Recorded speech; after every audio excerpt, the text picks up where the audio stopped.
the American people are ready to receive the truth.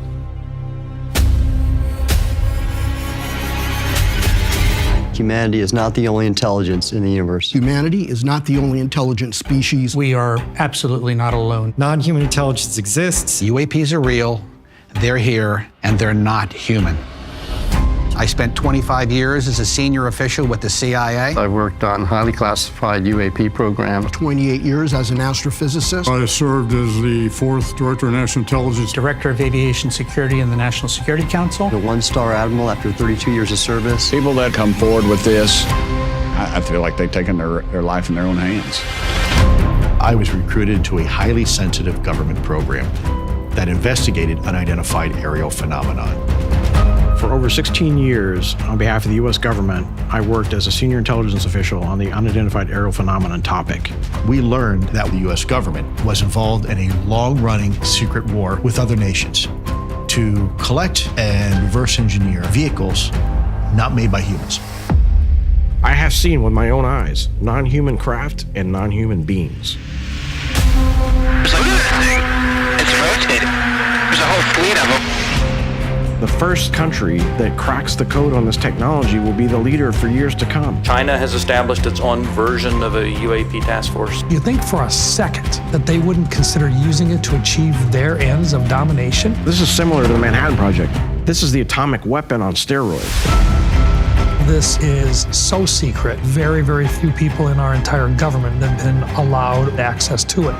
Even presidents have been operating on a need-to-know basis, but that begins to ramp out of control. It's not acceptable to have secret parts of government that no one ever sees. You better be careful about a government that doesn't trust its people, because there's no telling what they'll pull on you. This is the biggest discovery in human history. You had information being locked away that could change the trajectory for species. It has so many beneficial impacts, including clean energy. We should have disclosure today. We should have disclosure tomorrow. The time has come.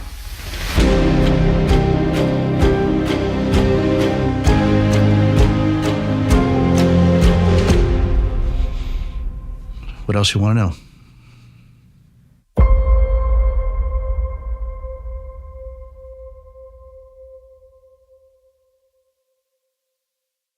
La prossima settimana dovrebbe uscire su varie piattaforme il tanto atteso documentario The Age of Disclosure. In italiano, l'epoca della disclosure. Alcuni dicono che sia rivelatorio, i giornalisti che l'hanno visto in anteprima un po' meno. Sicuramente sarà riassuntivo e anche molto ben fatto. Certamente non potremo pubblicarlo sul canale, ma possiamo pubblicare il trailer e la conferenza della fine della prima, che c'è stata il 9 febbraio, insieme ai protagonisti. The first time I saw this film, I thought, how am I going to sleep tonight? I feel like you might be having a similar experience. Because, like, how are we supposed to go about the rest of our week like it's normal? I hope you talk about this film, and I can't wait to talk about it with you. Please help me bring out the director of this film, Dan Farah!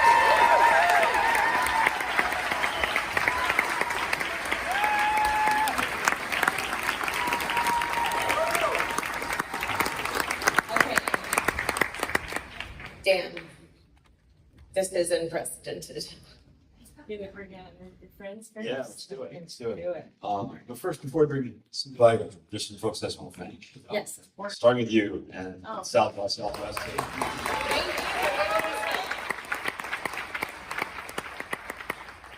Thank everyone here for coming out, and hope you enjoyed it. I want to give a huge thank you to all the interview subjects who bravely participated in the film and put their trust in me. A lot of them are here today. Some of them obviously are coming up now, but had a lot of help and support behind the scenes, and I'm grateful for all of it. I want to thank my fiance, Allie Feinstein, who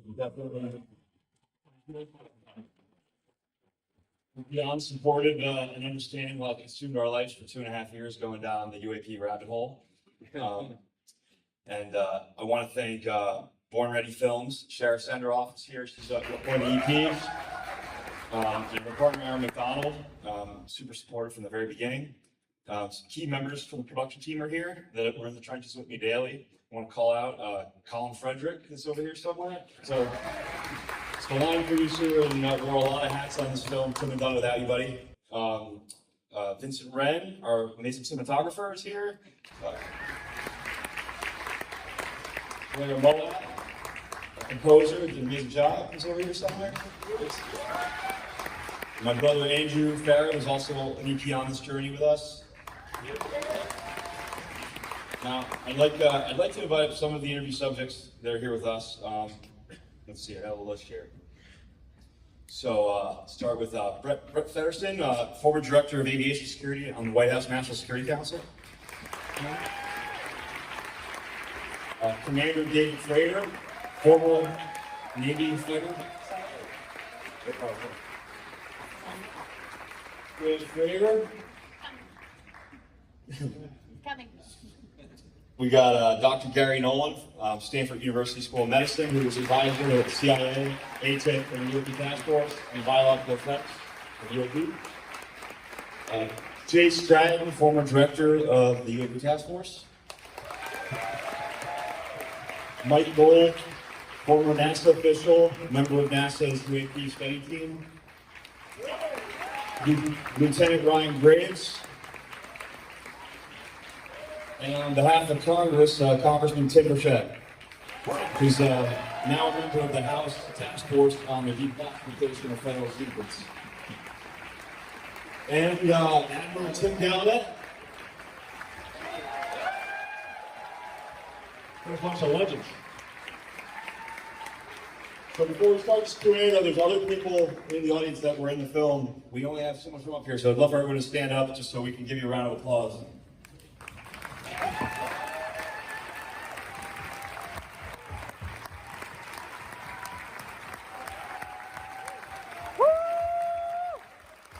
Thank you, guys.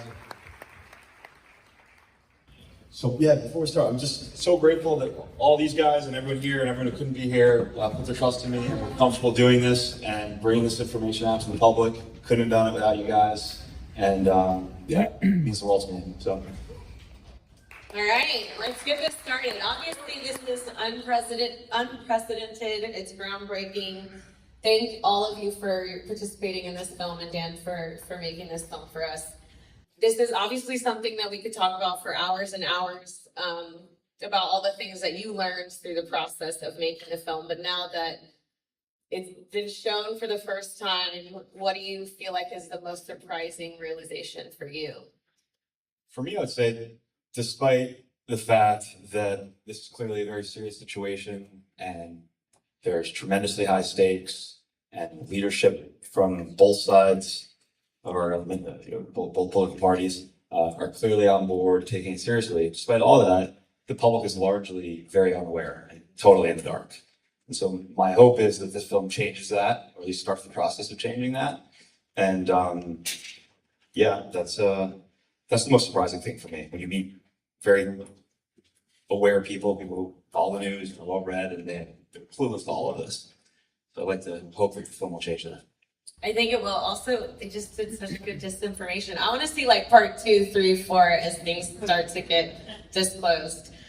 Jay, thank you for being here and for making so much history behind the scenes and everything. I know you helped so much in the process of making this documentary.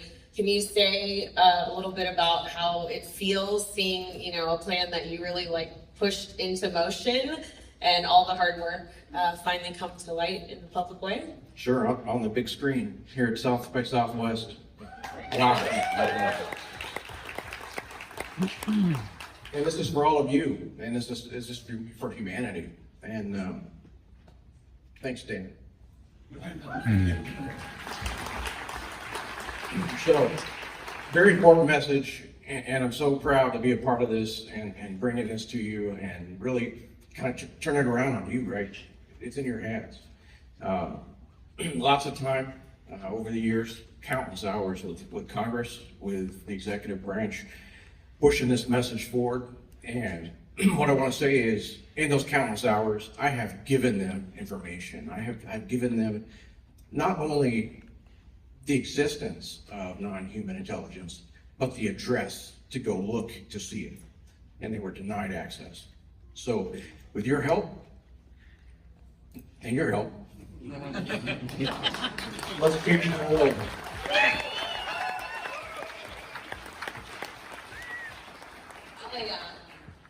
Commander Fravor, you are, I think, the only Navy fighter pilot that I know about who seemed super chill and calm, like chasing a UFO. When you were chasing them, being that calm, what is the thing that makes you feel like the most worried about this topic? Well, I will say, it's 20 years ago. We didn't have the technology then. We don't have it now. We're not going to have it 10 to 20 years from now. So that's disheartening right now. What's the worst fear is that if an adversary gets it, North Korea, China, Russia before us, because it is so game changing and it'll basically take everything that we have today and make it obsolete. Terrifying. You're not ready. Congressman Burchett. Burchett? Yeah, Burchett. All right, thank you. Thank you for correcting me. Obviously, yes. Hell yes, we're so happy that you're here. Clearly, this topic, like we've said, is a bipartisan one. Do you feel like that should help us to feel maybe a little bit optimistic about what you and your colleagues in Congress can do and that you might be successful? Sure, but I don't trust anybody, so. Very Texas. I'm the reason we had the committee, the hearing in the House. I raised hell, and I was told I was going to be chairman up to, I think, 18 hours before, and then all of a sudden I wasn't chairman. You never see me sitting in the chairman's thing, so there's a lot of things that work in all this, and it has nothing to do with party loyalty or anything like that. It's greed, power, it's corruption, it's everything that runs from Washington, D.C. And I am one of those crazy Christians in the world. I mean, I'm a fundamentalist. I believe Jesus died on the cross for my sins, and I don't hate anybody that doesn't. But wait a minute, I'm not going to have an offering or altar. But I've said this before, and I'm going to say it one more time. Every night I go out and I take my dogs out to go to the bathroom. Dadgum, they go at 2 o'clock in the morning. They won't go like everybody else. And I look at those stars. And I think, wow, the light from those stars left there before the time of Christ, and the vastness of God's great universe. It's more than I can comprehend. And I don't fear them. I think it's just another one of God's creations. And I'll go to my deathbed thinking that. And I thank you for making this wonderful film, brother.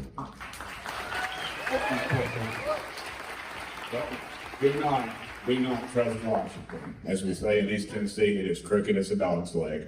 And polling show that more than half the people in this country think we're not alone. And guess what? Oh, NASA wants to study it. CIA wants to study it. You know what that means? More of your money. They already got it. Tell them to turn it loose. Tell them to turn it loose.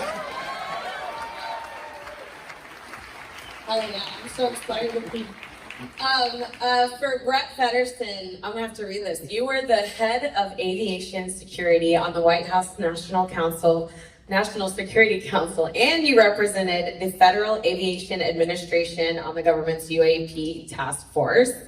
Do you feel like we are currently underestimating the safety of the flight issues that are talked about in this, and like what is actually gonna, the issues for the nation's air safety around this topic?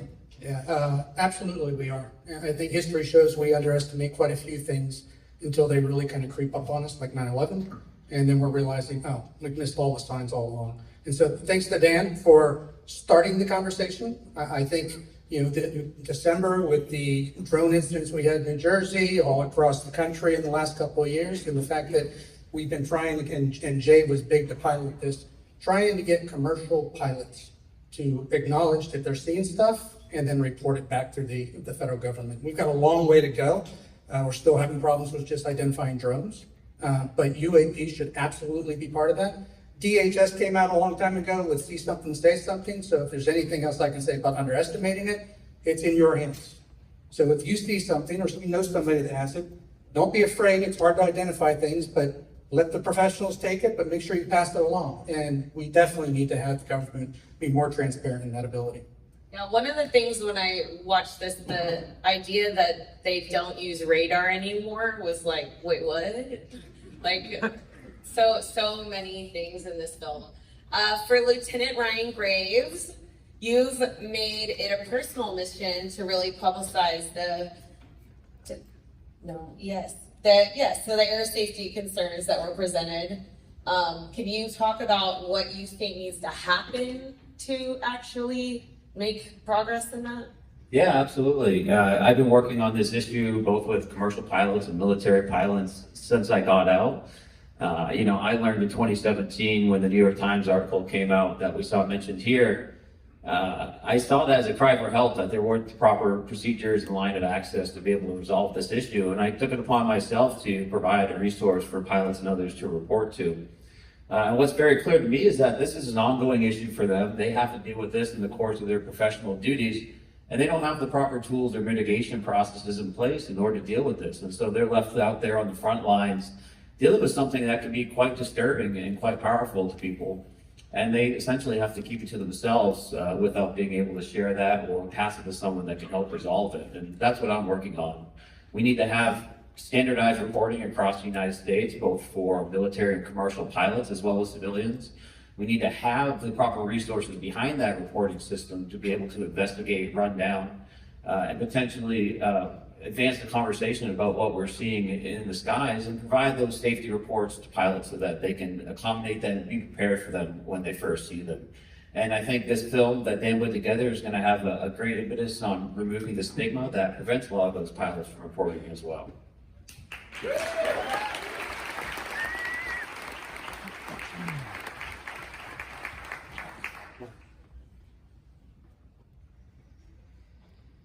Oh, Hal Kudo's not here. Where's Hal? There he is. He's there, come out. I was like, wait a second, I don't think he's here.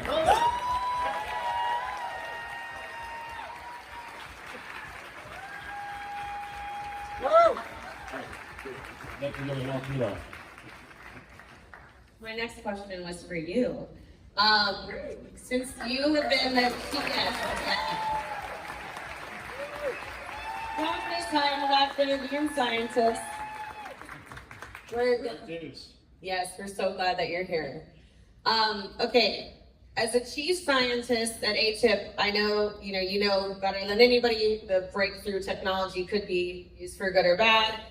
And when we talked about the energy source of UAP and how it could be clean energy, but also weapons of mass destruction, you said that you would put your vote for making a humanitarian issue and opening it up to the world.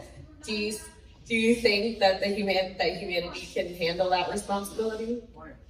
I think so. I think behind the scenes, when each of us are asked to be part of say a podcast or something, we all sort of shrank from it because it's, there'd just be too much chatter about what we did. The brilliance of what Dan Farah did was to quietly go behind the scenes, talk to 34 people, and say, okay, if you all come out at the same time, then you won't have that stigma associated. And so that made a great step forward. So given this kind of general introduction to the topic, I think that the scientists in the crowd, like Eric and me and so on, it opens up the opportunity that we can get more scientific collaboration. And so, part of what I've done recently is go before NSF and Senator Rounds and so on, and talk about opening up exploration and scientific investigation to try to come ahead. But we needed to have a more open tapestry, in the public, and so that's what I think Dan Farah did for us. I really appreciate it.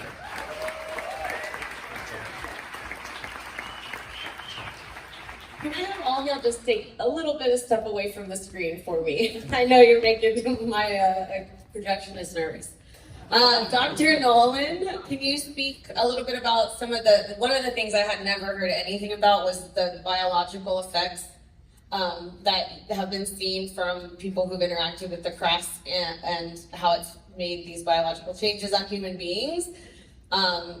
What are you hoping that comes out of the public being more aware about that piece of information?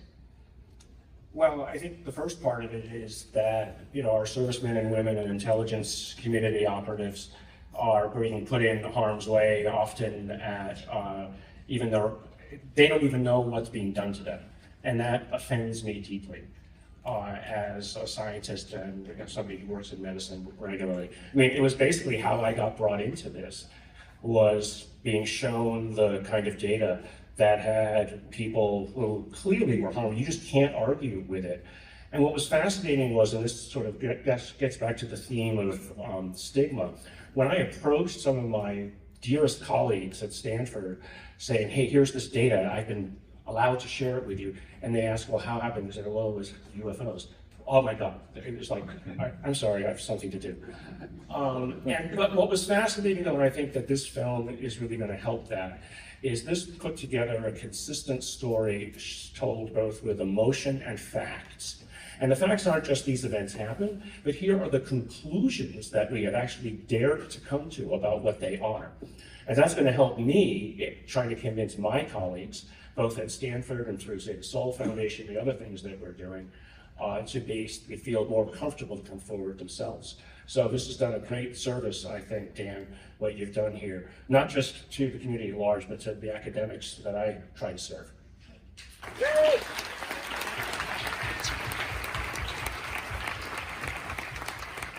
Okay, for Mike Gold, can you talk a little bit about the stigma and around everything UAP and how that's created such a big hurdle for our country most specifically, and why it's important that this is the moment to address that?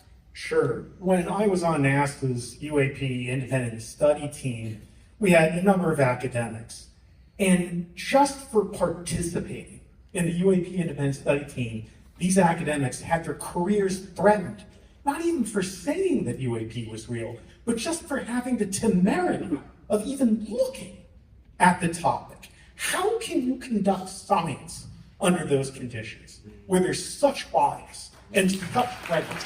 It's impossible.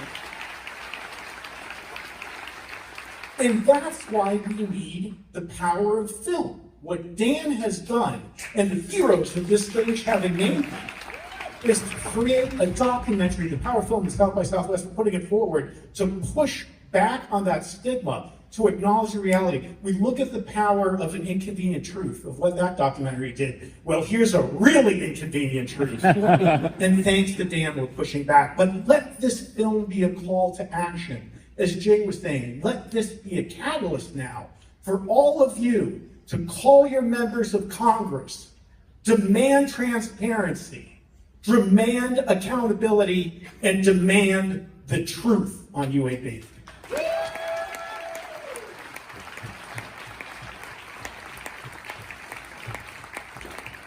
Okay, for Tim Gallaudet, we've spoken a lot about, obviously, everyone was very aware of the UAP activity in the skies, but as the Navy Rear Admiral and the former Chief Oceanographer, which is the coolest job of all time, I think your expertise is more focused on the seas, and part of your testifying before Congress was about that.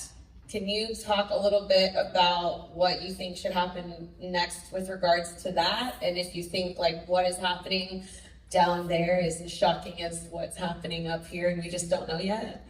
Well, exactly. We have observed UAP in the oceans, but the oceans, as I said, are so unexplored. If we only amp up the amount of research we're doing in the oceans, we're bound to learn more about UAP. And actually, that is what I'm making a call for right now, is that we have a large American ocean science enterprise with many ships that universities own as well as research institutions, and they operate drones and satellites to study the ocean. I think that whole enterprise needs to get around and take seriously researching UAP, in addition to others like the space science enterprise. I think our whole American scientific enterprise needs to get behind this and take it seriously. And the one thing I've called for is I've engaged the new White House science advisor, a friend of mine, and I've asked him to put UAP research as one of the top items in the annual White House R&D priorities memo, and something the White House does every year. And when they do that, every agency has to follow it. And that's how we're going to get agencies like mine, the National Oceanic and Atmospheric Administration, as well as NASA and the DoD, to have a whole of government research approach to UAP. Now, let me just say, Dan, thank you for this. And thank you for keeping that comment in about the Super Walmart. I love that. Dan, I'm going to pass it back to you to wrap us up. What do you want to leave us with on this one? Well, one positive thing to report, I've been told by a few leaders in the current administration that the age of disclosure is playing a key role in their own efforts internally to disclose the truth. So I think we can expect the film, when it's released publicly, to be part of a bigger picture of disclosure. So thank you all just for being such a great first audience. If you guys enjoyed it, please go out and tell your friends and family about the documentary. Spread the word on social media. If you feel inclined, please get on Rotten Tomatoes and give us a good review. And before we leave too, there's some people that were really key to this that couldn't be here, that tried to be. I just want to drop a few names. Secretary Rubio was unbelievable and supportive behind the scenes. Senator Rounds, Senator Gillibrand, Lou Elizondo, couldn't be here tonight. All these people helped a lot to make this happen. And everybody up here really went above and beyond, not just doing interviews, but helping me behind the scenes, guiding me, giving me the right introductions, and validating me. Jay Stratton, you the man. So, thank you all.